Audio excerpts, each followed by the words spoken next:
Assalamualaikum warahmatullahi wabarakatuh. Halo teman-teman semuanya, selamat pagi, selamat siang, selamat sore, dan selamat malam dimanapun teman-teman melihat video ini.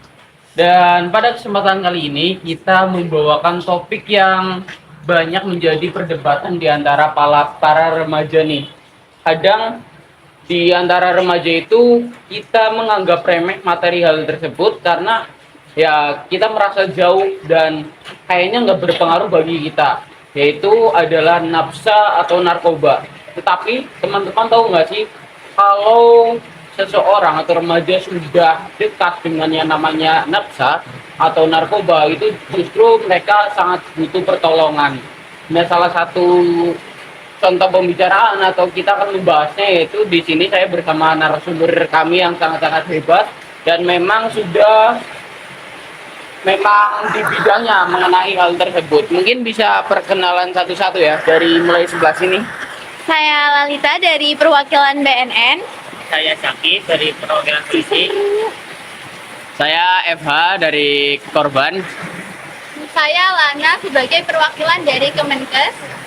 Dan saya Nadia dari perwakilan KPAI. Oke, jadi kalau dilihat-lihat memang sudah sangat cocok ya, sudah berkaitan mulai dari Bu Lana selaku dari BNN sendiri, terus ada dari mohon maaf, dari Bu Lalita dari BNN sendiri, terus Pak Zaki sebagai dari kepolisian, terus ada dari saudara Eva yang dulu pernah tersesat akibat bergaulan dan sebagainya. Nanti kita dengarkan ceritanya, tetapi alhamdulillah sekarang sudah kembali pulih dan bisa berbagi pengalaman dengan kita semuanya. Lalu ada Bu Lana dari kesehatan yang nanti menjelaskan dalam hal kesehatan, dan juga yang sangat mungkin belum teman-teman familiar, tapi yaitu Bu Nadia, yaitu di bagian KPAI. Apa itu KPAI dan sebagainya, nanti kita bahas bersama-sama.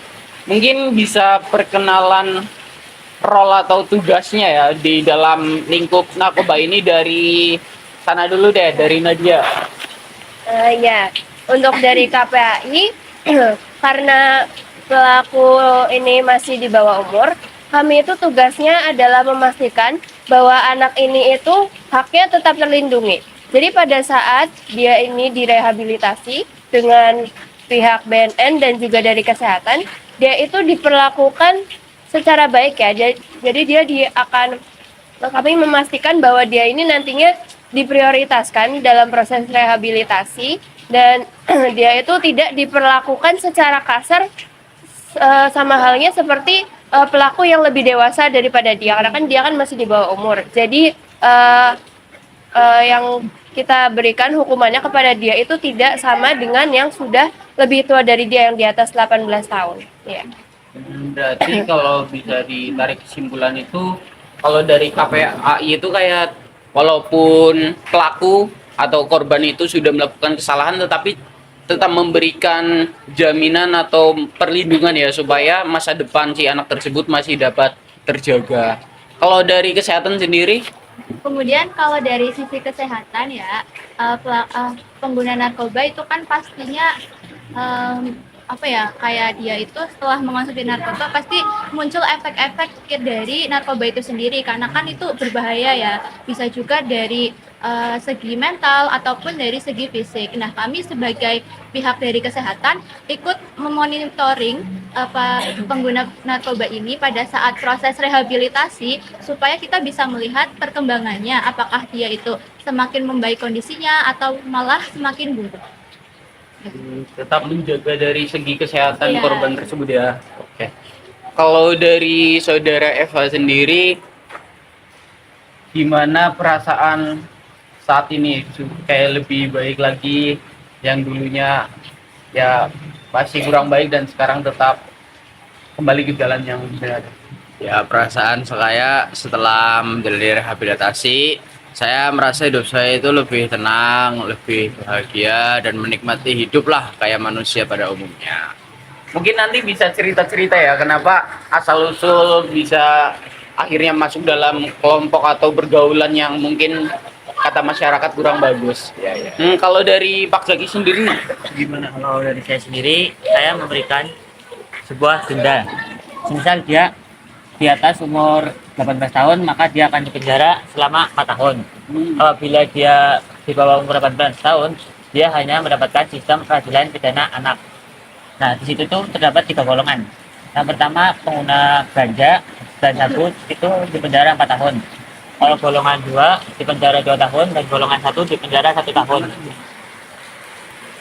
Berarti memang kalau pihak kepolisian itu yang paling ditakuti sih ya sebenarnya dari korban-korban atau pelaku-pelaku ini. Udah damai belum nih sekarang? Udah. Oke. Ya. Jadi saya baru tahu jujur kalau ternyata ada pengklasifikasian berdasarkan umur dan penanganannya itu beda-beda. Kalau dari BNN sendiri nih, BNN sendiri ya, seperti namanya, Badan Narkotika Nasional itu ya, BNN memiliki tugas yang sudah diatur dalam Undang-Undang Republik Indonesia untuk mencegah dan menanggulangi nafsa seperti itu. Bahkan BNN ini bisa kayak membuat kebijakan nasional tentang penyalahgunaan narkoba, terus bisa menangkap yang menyalahgunakan narkoba itu, terus menangkap rehabilitasi. ya merehabilitasi. Kita itu harus menyediakan tempat rehabilitasi untuk remaja-remaja yang menyalahgunakan narkoba seperti itu. Oke, jadi ternyata di sini peran-perannya cukup kompleks dan saling melengkapi ya untuk keberlangsungan hidup pemuda Indonesia ini. Dari tadi kita membahas tentang nafsa, narkoba, narkotika dan sebagainya. Cuman apa sih narkoba itu? Apa sih nafsa itu? Mungkin bisa dijawab oleh yang lebih dekat ya dengan hal tersebut. Mungkin dari Bu Lalita sendiri deh. Nafsa itu singkatan dari narkotika, psikotropika, dan zat adiktif lainnya. Nah, narkotika ini adalah zat yang dapat mengurangi kesadaran, menghilangkan nyeri, dan membuat kecanduan. Sementara untuk psikotropika yaitu zat yang dapat mempengaruhi mental dan perilaku penggunanya. Sementara untuk zat adiktif lainnya itu seperti alkohol dan inhalan. Berarti kalau misal secara awam itu kayak sebenarnya buat menghilangkan kesadaran terus kayak lebih tenang gitu ya. Iya. Sebelum masuk ke ceritanya deh, aku pengen nanya dari segi kesehatan sendiri. Sebenarnya narkoba itu kalau nggak salah ya pernah denger itu kayak sebenarnya boleh loh dikonsumsi, tetapi ada apa dan apa mungkin bisa dijelaskan secara medis. Nah, kalau di dalam dunia medis sebenarnya narkoba itu sudah sering digunakan ya. Itu untuk obat penenang. Yang pastinya obat penenang ini digunakan bagi pasien yang membutuhkannya, kayak pasien yang memiliki gangguan jiwa dan dia memerlukan ketenangan. Namun untuk penggunaannya itu dia memiliki kadar atau dosisnya tersendiri, jadi tidak seenaknya sendiri, dan pastinya narkoba yang digunakan sebagai obat ini tuh sudah memiliki izin dari pemerintah.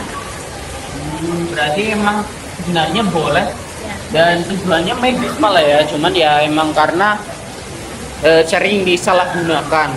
Oke, mungkin di video ini teman-teman udah nungguin nih kenapa ada saudara Eva ini berani memunculkan dirinya di kamera, ya karena ingin mengedukasi ke teman-teman. Mungkin kita bisa dengarkan ceritanya dari awal ya, sebelum terkena, terus alasannya kenapa dan gimana. Jadi sebelumnya itu saya cuma remaja biasa yang sering main sama teman-teman, kumpul sama teman sana sini. Tapi hidup saya itu punya banyak problematika, sehingga saya mencari ketenangan sana sini ya dengan itu tadi, main sama teman-teman, pergi ke sana sini nggak jelas gitu, sampai akhirnya di titik dimana kayak ada teman yang ngasih tahu ke saya kalau ada benda terlarang lah, bisa dibilangnya ya, itu namanya narkoba. katanya narkoba itu bisa ngasih ketenangan dan rasa senang lah untuk diri walaupun sementara seperti itu. Terus saya awalnya nyicip ya, terus makin lama itu makin aduh kok enak ya kayak gitu. Terus akhirnya saya mulai ketergantungan pada benda tersebut dan akhirnya ya tertangkap oleh kepolisian. Tertangkap oleh siapa? Ya Yang di sebelahnya ya. Iya, betul. Mungkin ntar kita bisa dengerin ceritanya nih. Tapi kalau di dengar-dengar tadi itu rata-rata ya karena pergaulan sama temen-temen. Kalau dalam KPAI sendiri itu kan kayak fokusnya ke pergaulan itu kan.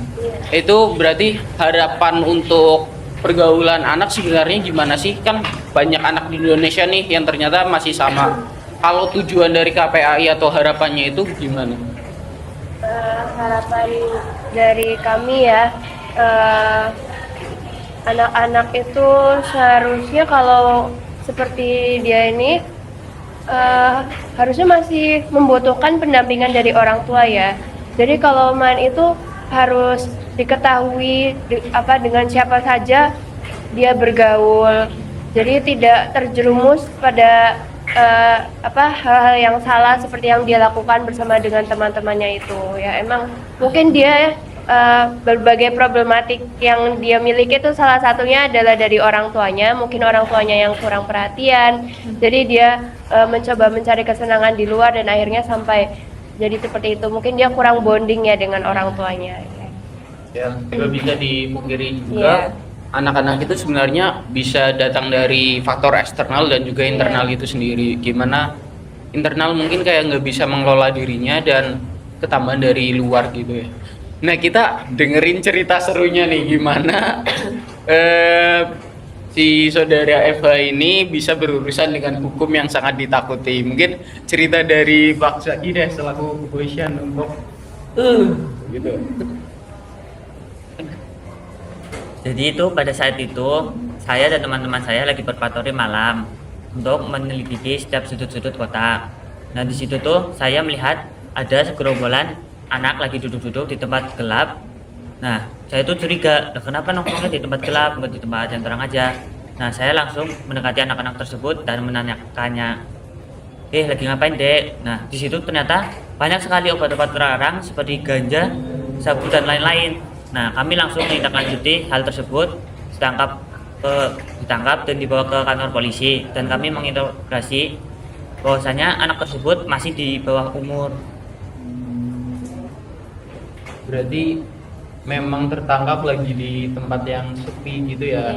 Emang polanya gitulah anak-anak yang mungkin salah pergaulan di tempat sepi terus jauh dari masyarakat gitu. Perasaannya gimana pada saat itu? So itu dari Eva gitu. Perasaan saya waktu digerebek sama polisi ini, saya jujur saya sangat kaget ya. Saya mau lari cuma teman-teman saya terlalu ramai mungkin pada saat itu, jadi ya apesnya ketangkap lah gitu. Udah ada perasaan ingin tobat langsung nggak? Itu masih terkontrol itu, masih ada zat adiktif yang di tubuh saya. Masih merasa tenang gitu. Tapi kalau alurnya gini kan berarti sudah ketangkep, itu berarti ke BNN ya. BNN itu kok gimana? Kan karena dia di bawah umur, jadinya kita tuh wajib untuk merehabilitasi remaja tersebut agar dia itu tidak ketergantungan lagi dengan zat-zat tersebut. Terus kita juga meminta bantuan kepada KPAI dan kesehatan untuk ikut berpartisipasi dalam proses rehabilitasi remaja-remaja yang terkena penyalahgunaan tersebut. Berarti setelah dari polisi ke BNN, kalau dari kesehatan berarti pada saat kasus seperti ini lebih pendekatan gimana? Oh ya, dari kami kesehatan itu kami menginisiasi untuk melakukan rehabilitas dengan pengecekan fisik, kemudian dengan pendekatan melalui psikolog juga, karena kan dia membutuhkan pendampingan secara mental kan ya.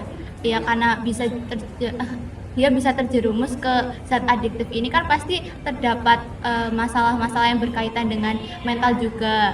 Kemudian dari segi fisik juga kami rutin melakukan pengecekan kepada penyalahguna dari narkoba ini untuk mengecek kondisi fisiknya apakah dia semakin baik atau malah semakin buruk. Kalau dari KPAI sendiri, Ya, sama seperti tadi ya, saya itu sekedar untuk memastikan bahwa anak ini itu ditangani dengan BNN dan juga dari kesehatan itu dengan baik dan lebih diprioritaskan karena dia ini merupakan anak yang di bawah umur. Jadi agar dia itu penanganannya itu masih sesuai dengan prinsip perlindungan anak, hukum perlindungan anak di Indonesia. berarti kalau dari Pak Polisi itu menangkap, terus BNN bantu rehabilitasi, dan untuk kesehatan jasmani ataupun rohani itu dimonitoring oleh pihak kesehatan, dan dari KPAI itu kayak tetap menjaga bahwa anak ini sesuai dengan prosedur yang ada, tetap mendapatkan haknya. Oke. Mungkin ada yang ingin menambahkan atau dari saudara Eva sendiri deh, pesan-pesan buat penonton yang mungkin sedang merasakan gundah atau gulana seperti Ya, saudara sebelumnya. pesan dan kesan saya, kalau teman-teman saya yang seumuran saya di luar sana kalau lagi banyak masalah itu lebih baik mendekatkan diri kepada Tuhan daripada mendekatkan diri ke barang-barang terlarang lah seperti narkotika itu gitu. Karena ujung-ujungnya juga bakal kesenangan sesaat doang. Iya betul. Oke, jadi ke video singkat dari kami yang tentunya ingin atau bertujuan bahwa jangan melakukan atau sekali-kali mendekati barang-barang tersebut kecuali memang ada resep atau anjuran dari dokter. Nah, di sini sudah ada pembelajaran langsung gimana prosesnya, gimana yang dialami, dan cukup riwah ya kalau kita berani mendekati. Mungkin tagline dulu sebelum mengakhiri, gimana nih? Prestasi yes atau gimana? Oke, 1, 2, 3. Say no to narkoba. Terima kasih. Wassalamualaikum warahmatullahi wabarakatuh.